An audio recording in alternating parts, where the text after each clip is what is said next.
رحیم نحمدہ ونصلی ونسلم علی رسولہ الکریم وعلی آلہ واصحابہ اجمعین اما بعد۔ محترم حضرات، جو ہمارے ریگولر سبق سن رہے ہیں، جو موجود ہو کے سن رہے ہیں یا یوٹیوب پہ سن رہے ہیں، ان کو پتہ ہے کہ ہمارا عقائد کا بیان جو ہے وہ چل رہا ہے۔ اللہ رب العزت کے بارے میں، عقیدہ اور فرشتوں کے بارے میں، آسمانی کتابوں کے بارے میں، انبیاء کے بارے میں اور تقدیر کے بارے میں، آخرت کے بارے میں عقیدہ کیا کیا رکھنا چاہیے، یہ ہم نے پچھلے اسباق میں، پچھلے سبقوں میں بیان کیا ہے۔ تو اگر کوئی ساتھی سننے کا خواہش مند ہے تو وہ اس سے اوپر والی جو ویڈیوز ہیں ان کو سن سکتا ہے، بلکہ سننا چاہیے، یہ چیزیں عقیدے کے لیے ضروری ہیں۔ پچھلا جو ہمارا سبق بیان ہوا ہے وہ کفر اور شرک اور گناہ کبیرہ کے متعلق بیان ہوا ہے۔ اب ہم بدعت کے بارے میں آج سمجھیں گے۔ بدعت کسے کہتے ہیں؟ بدعت کے نام پہ بہت دھوکہ دیا جا رہا ہے۔ ہر چیز کو بدعت کہہ کے حرام کہہ دیا جاتا ہے، جبکہ ہر بدعت گمراہی نہیں ہے، ہر بدعت حرام بولو نہیں ہے۔ بدعت کی دو قسمیں ہیں۔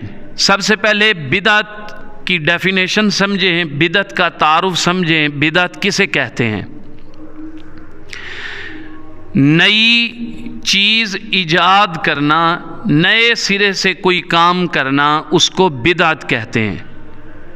شریعت کی اصطلاح میں، شریعت کی زبان میں، جو کام نبی کریم صلی اللہ علیہ وآلہ وسلم کے دور میں نہ ہوا ہو، بعد میں جاری ہوا ہو، اس کو بدعت کہا جاتا ہے۔ اب بدعت کی دو قسمیں ہیں۔ ایک ہے بدعت سیئہ یعنی بری بدعت، اور ایک ہے بدعت حسنہ یعنی اچھی بدعت۔ یعنی وہ اچھا کام جو نبی کریم صلی اللہ علیہ وسلم کے دور میں نہ ہوا ہو، بعد میں شروع ہوا ہو، لیکن وہ اچھا ہو۔ کام کیا ہو؟ بولو، اچھا ہو۔ بدعت حسنہ سے مراد کیا ہے؟ دیکھیں،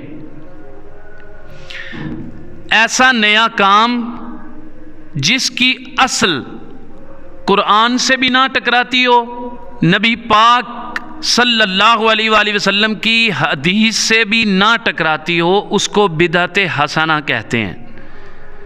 مثال کے طور پہ نبی کریم صلی اللہ علیہ وآلہ وسلم کے دور میں مساجد میں نماز پڑھی جاتی تھی، اس طرح لینٹر نہیں تھے، قالین بولو نہیں تھے، مسجدوں کے مینارے وغیرہ نہیں تھے، سپیکر وغیرہ نہیں تھے۔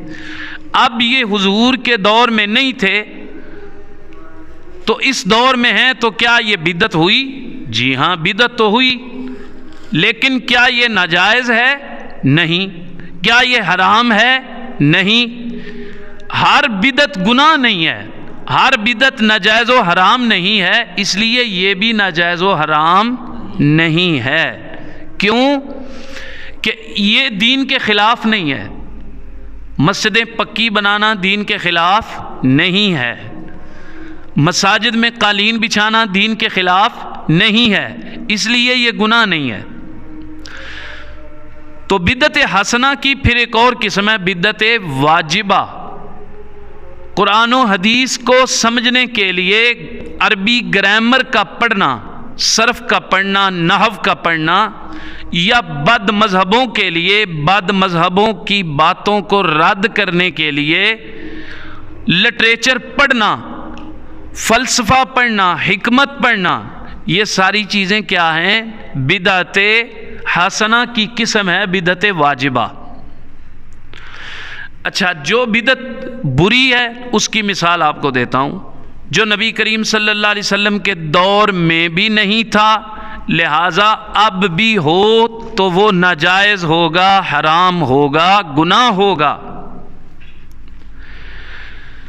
یہ ہر وہ کام جس میں گناہ شامل ہے، جس طرح مثال کے طور پہ مہندی کی رسم کرنا، تیل کی رسم کرنا، اور رسم میں باقاعدہ ناچبا کرنا اور پتہ نہیں کیا کیا خرافات اور غلط چیزوں کا رائج کر دینا، یہ بدعت سیئہ ہے، یہ بری بدعت ہے۔ اس طرح کر کے بدعت حسنہ کی ایک اور مثال دیتا ہوں۔ سوال پیدا ہوتا ہے کہ کیا 12 ربیع الاول میں رسول اللہ صلی اللہ علیہ وسلم کی آمد کی خوشی میں محفل سجانا، جلوس نکالنا، نعرے لگانا، نعتیں پڑھنا یہ بدعت نہیں ہے؟ بھائی اگر یہ بدعت ہے بھی تو یہ کون سا دین کے خلاف ہے؟ کیا رسول اللہ کی نعت پڑھنا یہ دین کے خلاف ہے؟ قرآن کریم کی تلاوت کرنا یہ دین کے خلاف ہے؟ نہیں۔ تو یہ بدعت کون سی ہوئی؟ بدعت حسنہ، اچھی بدعت۔ تو اچھی بدعت کے بارے میں نبی کریم صلی اللہ علیہ وآلہ وسلم کا فرمان سنیں۔ میرے آقا کریم صلی اللہ علیہ وسلم نے ارشاد فرمایا، من سن فی الاسلام سنتا حسنہ فلہ اجرہا، جس نے نیا طریقہ اچھا اسلام میں ایجاد کیا، رائج کیا، آقا فرماتے ہیں اس کو بھی اس کا ثواب ملے گا، اور جو جو اس پہ عمل کرے گا اس کو بھی اس کا ثواب ملتا رہے گا، اور جس نے اس پہ عمل کیا اس کا ثواب بھی ملے گا اور اس کے ثواب میں کوئی کمی بھی نہیں آئے گی۔ تو مسئلہ تو حل ہو گیا۔ یہ جو کل خانی کا ختم ہے، 7ویں کا ختم ہے، 10ویں کا ختم ہے، چہلم کا ختم ہے، یہ بدعت حسنہ ہے۔ کون سی بدعت ہے؟ بدعت حسنہ، اچھی بدعت ہے، یہ گمراہی نہیں ہے۔ اگر کوئی یہ حدیث آپ کے سامنے پڑھ کے سنائے جی کل بدعت ضلالہ، ہر بدعت گمراہی ہے، تو اس کو بولو کہ قرآن پاک کے اعراب بھی نبی پاک کے دور میں نہیں لگے تھے، تو اس کے بارے میں کیا ہوگا؟ مسجدوں کے مینار بھی حضور کے دور میں بولو نہیں تھے۔ نبی کریم صلی اللہ علیہ وآلہ وسلم کے مبارک دور میں پورا مہینہ نماز تراویح جماعت کے ساتھ نہیں پڑھائی جاتی تھی، تو کیا یہ بھی بدعت گمراہی ہوئی؟ حضور صلی اللہ علیہ وسلم کے دور میں جیسے ہمارے پاس کتابی شکل میں قرآن پاک موجود ہے، ایسے حضور صلی اللہ علیہ وسلم کے دور میں مکمل قرآن ایک ہی کتابی شکل میں موجود نہیں تھا، تو کیا یہ بھی گمراہی ہوئی؟ معاذ اللہ من ذالک۔ تو اس طرح ہر بدعت گمراہی نہیں ہوتی۔ اب آخر پہ آپ کو پھر مختصراً بتاتا ہوں کہ بدعت کہتے ہیں ہر نئے کام کو، اگر وہ نیا کام اچھا ہے، اسلام سے نہیں ٹکراتا، تو اس کو اچھی بدعت کہیں گے، اور اس کا کرنا گناہ نہیں ہوگا۔ بولو اس کا کرنا گناہ نہیں ہوگا۔ اور ہر وہ نیا کام جو برا ہو، کام بھی نیا ہو اور ہو بھی برا، تو وہ تو ہے ہی برا، سرے سے ہی برا ہے، اس کا گناہ بھی ملے گا۔ ہاں یہ ہے کہ بدعت حسنہ کو فرض کے مقابلے میں لے آنا یہ گناہ ہے۔ بدعت حسنہ کو اتنا اپنے آپ پہ لازم سمجھنا، جیسے لوگ کل خانی کے ختم کو، 10ویں کے ختم کو، برسی کو اتنا لازم سمجھتے ہیں کہ اس کے لیے قرضے اٹھاتے ہیں، سود پہ پیسے لیتے ہیں، معاذ اللہ من ذالک، اور باقاعدہ جیسے شادیوں کی دعوت دی جاتی ہے ایسے دعوت دی جاتی ہے، تو یہ کام بدعت حسنہ، ختم شریف بدعت حسنہ ہے، محفل پاک بدعت حسنہ ہے، لیکن اس کے لیے ایسا اہتمام کرنا یہ بدعت حسنہ نہیں ہے، یہ گناہ ہے۔ قرض اٹھا لینا، بعد میں کئی سال گزر جانے، یہ جی ابا جی کے ختم کے لیے قرض اٹھایا تھا واپس ہی نہیں کیا، تو ایسا کرنا یہ کیا ہے؟ گناہ ہے، بعض صورتوں میں حرام بھی ہے۔ تو دوستو بدعت حسنہ کی تعریف اگر کوئی آپ سے پوچھے کہ یہ کام اذان کے بعد درود شریف کیوں پڑھتے ہو، یہ بدعت ہے، اس کو کہو بھائی بدعت ضرور ہے مگر برا نہیں ہے۔ ختم شریف دلاتے ہو یہ بدعت ہے، صحابہ کرام نے نہیں دلایا، نبی کریم علیہ السلام نے نہیں دلایا، آپ کیوں کر رہے ہو؟